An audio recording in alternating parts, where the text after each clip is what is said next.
karena di masa-masa yang sulit seperti ini kita bisa beribadah, kita bisa mendengarkan firman Tuhan. Bapak Ibu Saudara yang saya kasihi, baik yang ada di gereja maupun yang ada di rumah masing-masing yang sedang mengikuti acara ibadah ini, mari kita segera masuk dalam pembacaan firman Tuhan. Kita akan baca di dalam Injil Lukas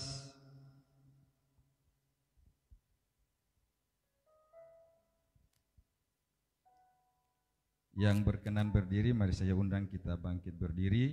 Lukas pasalnya yang ke-18, saya akan baca buat kita semua ayatnya yang ke-8. Demikian bunyi firman Tuhan. Aku berkata kepadamu, Ia akan segera membenarkan mereka.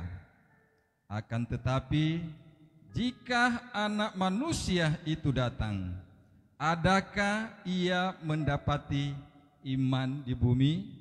Puji Tuhan, pembacaan sekian, dipersilakan duduk saudara-saudara. Saudara yang saya kasihi di dalam kasih Tuhan Yesus Kristus, ya, dengan situasi kondisi yang ada sekarang ini saudara-saudara, ya mungkin kita banyak melihat lewat layar televisi, lewat media-media lainnya saudara-saudara, kelihatannya orang Kristen, ya, iman mereka semakin kuat, ya, akibat COVID-19 ini saudara-saudara, kelihatannya iman orang Kristen itu semakin kokoh. Nah, tetapi apa yang dikatakan firman Tuhan waktu Yesus bertanya, jika aku datang, ya, jika Anak Manusia itu datang, adakah Ia dapati iman di bumi? Saudara-saudara yang saya kasihi di dalam kasih Tuhan kita Yesus Kristus, sebenarnya ini adalah pertanyaan yang sangat sederhana, sangat mudah untuk dijawab, ya. Tinggal kita katakan ada atau tidak ada. Saudara-saudara yang kasih Tuhan kita Yesus Kristus, kalau kita tarik, ya, benang merah, ya, apakah kita sudah bisa disebut orang-orang yang beriman? Halo, orang-orang Kristen? Apakah kita sudah bisa disebut orang-orang beriman yang ada di bumi? Mengapa saudara-saudara? Karena hal iman bukanlah hal yang sederhana. Hal beriman bukanlah hal yang gampang. Walaupun iman ini saudara-saudara Allah temukan kepada seorang yang namanya Abraham, sama seperti kita, tetapi bukanlah hal yang mudah, bukanlah hal yang gampang saudara-saudara. Karena pada saat Yesus datang kali yang kedua, ya, Dia hanya bertanya kepada kita semua, adakah iman Dia dapati di bumi? Haleluya. Adakah iman Tuhan Yesus dapati di bumi? Kenapa saudara-saudara? Kalau kita lihat, ya, dari apa yang Tuhan Yesus katakan tersirat, ya, di dalam pikiran Kristus, ya, sangat sedikit yang Ia dapati nanti dalam keadaan beriman. Tersirat di Yesus saudara, ya. Karena Dia tahu persis saudara akan sangat sedikit orang yang memiliki iman di bumi pada saat itu.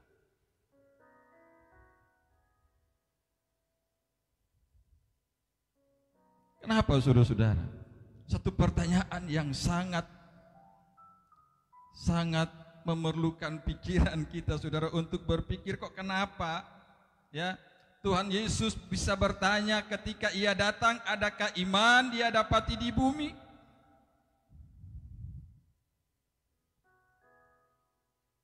Apakah beriman kepada Yesus Kristus itu hal yang sangat sukar atau tidak mungkin? Mungkin, saudara. Mungkin dan sangat mungkin.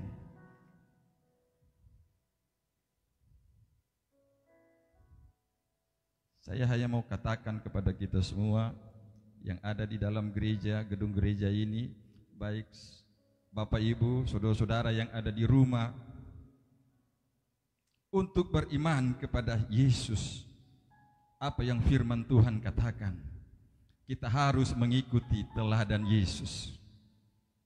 Ya, sekali lagi, untuk mengikuti Yesus, untuk bisa disebut orang yang beriman, kita harus mengikuti teladan Yesus. Yang menjadi satu pertanyaan, saudara-saudara, bersediakah kita, bersediakah Anda menderita bagi Yesus?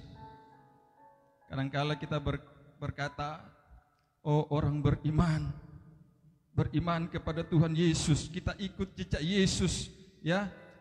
Banyak hanya melihat tentang hal-hal yang luar biasa, ya, tentang hal-hal di mana Yesus melakukan mujizat-mujizat yang luar biasa.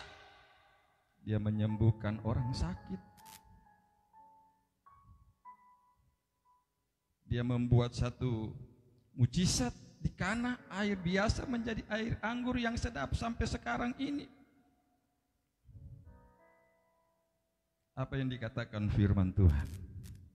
Ya, di dalam 1 Petrus, saya mohon kesediaan dari saudara yang ada di dalam ruangan gereja ini untuk membacanya.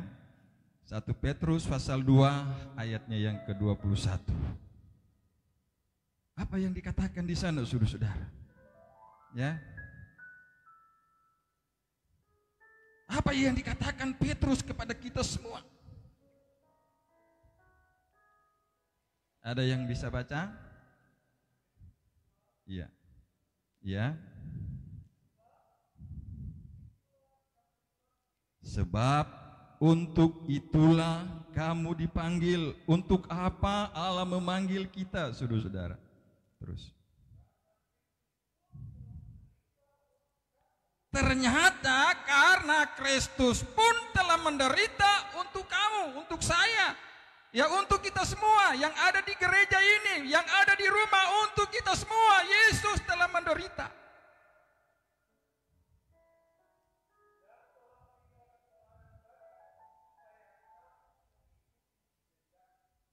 Meninggalkan teladan, ya. Saudara-saudara yang saya kasih di dalam kasih Tuhan, mengapa Kristus menderita? Mengapa dari ucapan Rasul Petrus, untuk apa kita dipanggil, saudara-saudara? Karena Kristus pun telah menderita untuk kamu dan telah meninggalkan teladan bagimu supaya kamu mengikuti jejaknya. Haleluya. Supaya kita mengikuti jejaknya, saudara-saudara. Apa jejak Kristus selagi dia ada di muka bumi ini? Baca firman Tuhan, ya. Jangan kita hanya ambil yang enak-enak saja, saudara-saudara. Haleluya. Ketika kita sakit, kita berdoa kepada Tuhan, kita disembuhkan oleh Tuhan. Ketika kita tertutup jalan, kita berdoa kepada Tuhan, Tuhan pulihkan ekonomi kita. Ketika kita dalam keadaan susah, berseru kepada Tuhan, berdoa kepada Tuhan, Tuhan hiburkan. Bersediakah kita mengikut Yesus, mengikut jejak Yesus, mengikut teladan Yesus yang disampaikan oleh Petrus ini? Bersediakah, saudara-saudara? Coba kita tanya orang yang ada di samping kita. Istri tanya suami, ya. Orang tua tanya anak, atau anak-anak tanya orang tua. Bersediakah kita menderita untuk Yesus Kristus?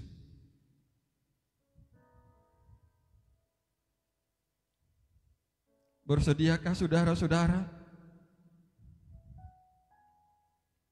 Tidak ada jalan yang mudah, saudara-saudara, untuk mengikut Kristus. Tidak ada cara murah untuk mengikut Yesus, untuk mengikut jejak Yesus, saudara-saudara. Lukas 9:23 dia katakan, katanya kepada mereka semua, setiap orang yang mau mengikut aku, ia harus menyangkal dirinya. Apa kata ayat selanjutnya? Memikul salibnya tiap hari dan mengikut Yesus. Beriman kepada Yesus bukan hanya menginginkan mujizat Tuhan, tetapi dengan jelas firman Tuhan mengatakan, saudara-saudara, Yesus sendiri berkata, sobat, kalau orang mau ikut Yesus, bukan senang-senang saja, saudara-saudara. Ya, untuk mengikut Yesus, saudara-saudara, disampaikan oleh Yesus memikul salib setiap hari. Dan ikutlah Yesus. Saudara-saudara yang saya kasihi dalam kasih Tuhan, apakah hanya Petrus yang menyampaikan tentang salib? Ya, apakah hanya Yesus, hanya Petrus yang menyampaikan tentang penderitaan, seperti apa penderitaan Kristus? Kita harus ikut jejaknya, ikut jejak Yesus, kata firman Tuhan. Bagaimana dengan Paulus, saudara-saudara? Ya, penderitaan Paulus adalah satu unsur yang sangat kuat, saudara-saudara. Di dalam tulisan-tulisan Paulus, saudara-saudara yang dikasihi Tuhan, kalau kita baca, ya, dari surat-surat Paulus, banyak menceritakan tentang penderitaan, saudara-saudara. Contoh dalam Filipi 1 ayat 29. Apa yang disampaikan oleh Paulus, saudara-saudara? Sebab kepada kamu dikaruniakan bukan saja untuk percaya Kristus, melainkan juga untuk menderita untuk Dia. Kita orang yang percaya kepada Tuhan, orang-orang Kristen khususnya, kita bukan hanya dikaruniakan iman, dikaruniakan percaya kepada Tuhan Yesus Kristus, tetapi Rasul Paulus mengatakan, saudara-saudara, ya, melainkan juga untuk menderita untuk Dia, untuk menderita untuk Yesus, saudara-saudara, kata firman Tuhan.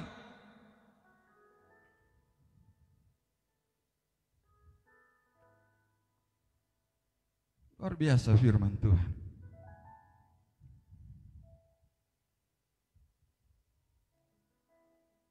Bukan hanya sekedar beriman kepada Tuhan, bukan hanya sekedar percaya saja, melainkan juga kata firman Tuhan, kita juga, saudara-saudara, menderita untuk Kristus.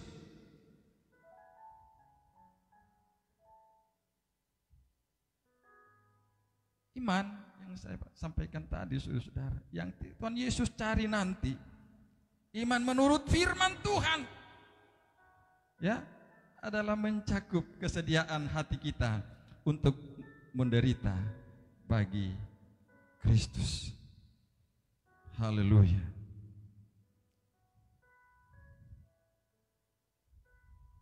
Sangat penting, saudara-saudara, ya, sangat penting hal ini di dalam kehidupan orang yang percaya kepada Tuhan. Ya, ditegaskan bahwa dikatakan di sini adalah menderita untuk Kristus, bukan hanya menderita asal menderita. Kalau orang menderita akibat kesalahan kita sendiri, saudara-saudara, kalau kita menderita karena kita dalam hidup kita sehari-hari ekonomi kita tidak cukup, atau mungkin kita menderita karena orang lain, saudara-saudara, tidak ada hubungannya dengan Kristus, apakah itu menderita untuk Kristus, saudara-saudara? Saya bisa saja menderita karena tingkat, misalnya saya mempunyai pendidikan yang sedikit rendah, saudara-saudara, sehingga di mana-mana mungkin saya tersisihkan, mungkin, saudara-saudara. Tetapi apa yang dikatakan oleh firman Tuhan, semua hal itu, saudara-saudara, sama sekali tidak berkaitan dengan apa yang disampaikan oleh Yesus.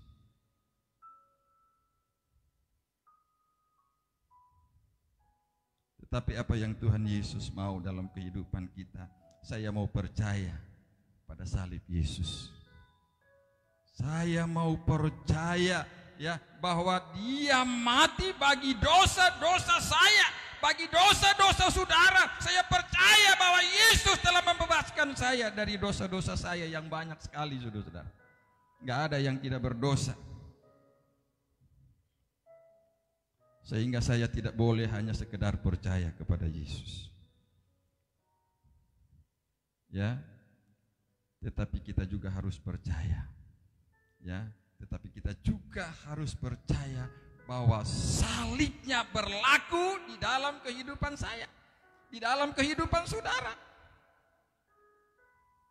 Kalau kita percaya kepada Yesus, firman Tuhan katakan orang harus ikut jejaknya. Jadi kalau saya mau dikatakan orang beriman, saudara-saudara, kalau Yesus pikul salib, apakah kita harus menghindar untuk tidak pikul salib tiap-tiap hari, kata firman Tuhan? Paulus, adapun hidupku ini bukannya aku lagi, tetapi Kristus yang ada di dalam kehidupan saya. Menderita. Kalau kita lihat saudara-saudara, rasul-rasul Kristus di zaman-zaman dulu, ya, apakah ada di antara rasul, saudara-saudara, yang tidak menderita? Setelah Yesus naik ke surga, saudara-saudara, ya, rasul-rasulnya masih ada di muka bumi ini. Ya. Ketika Petrus, saudara-saudara, dihancam, dia bilang, saya enggak pantas mati seperti guru saya. Ya, kepala disalibkan, kepala di atas, tetapi saya mau mati disalibkan, kepala di bawah, saudara-saudara, menderita untuk Kristus. Kenapa kita orang yang percaya di akhir zaman enggan untuk menderita bagi Kristus?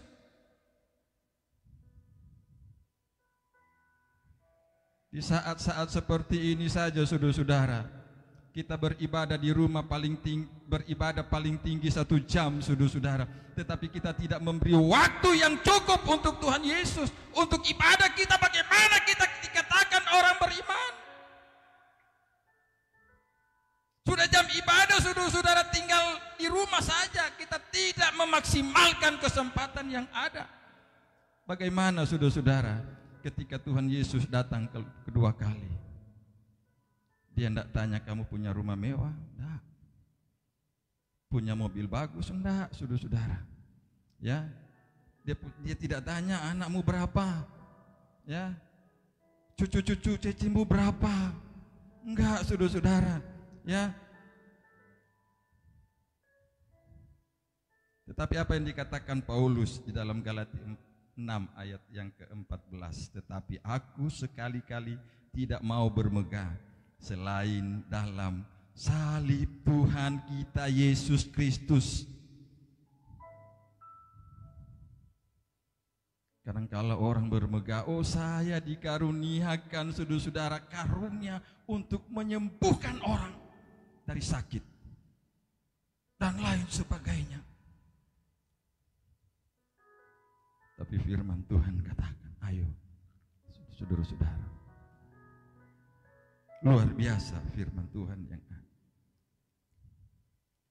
Salib Kristus harus bekerja di dalam kehidupan saya dan saudara. Haleluya. Untuk mematikan manusiawi kita. Salib Kristus harus, saudara-saudara, memutuskan ketertarikan kita akan dunia ini, sebab dunia ini akan lenyap. Lewat salib Kristus kita akan diupahkan, dan kita telah diupahkan. Kita bukan lagi seorang pendosa, tetapi kita menjadi manusia baru oleh salib Kristus. Mari saudara-saudara, hidup ini, hidup yang baru ini saudara-saudara, kita isi dengan apa yang dikatakan firman Tuhan. Kok kenapa selalu penderitaan? Memang temanya ini saudara-saudara. Ya. Percaya kepada Yesus Kristus, ya, beriman kepada Yesus Kristus, bukan hanya percaya.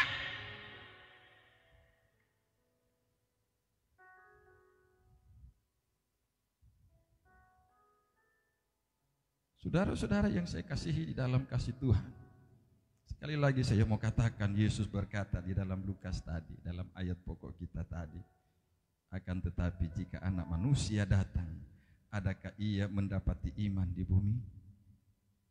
Ini pertanyaan saudara-saudara. Bagaimana kita bisa menjawab ini saudara-saudara? Ya, apakah ada yang bisa menjawab dengan lantang? Ada iman, ya. Tetapi firman Tuhan katakan, bukankah iman tanpa perbuatan adalah mati, saudara-saudara?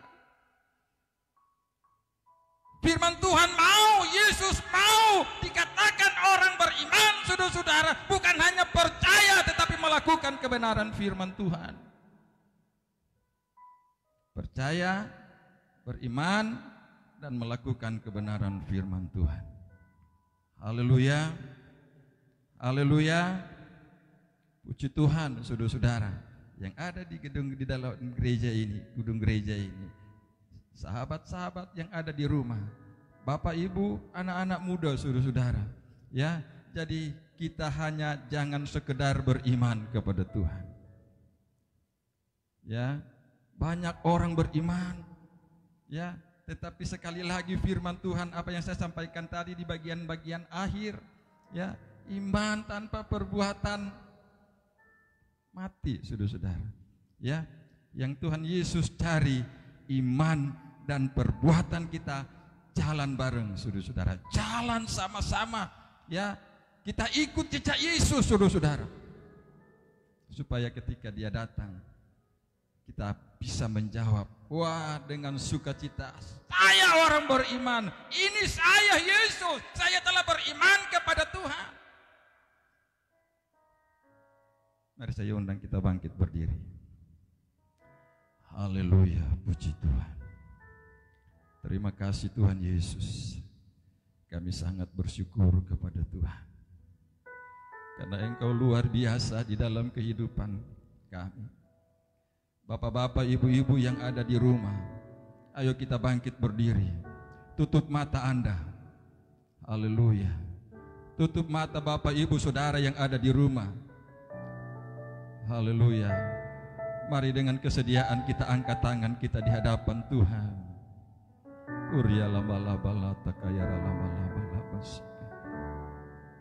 Haleluya Yesus.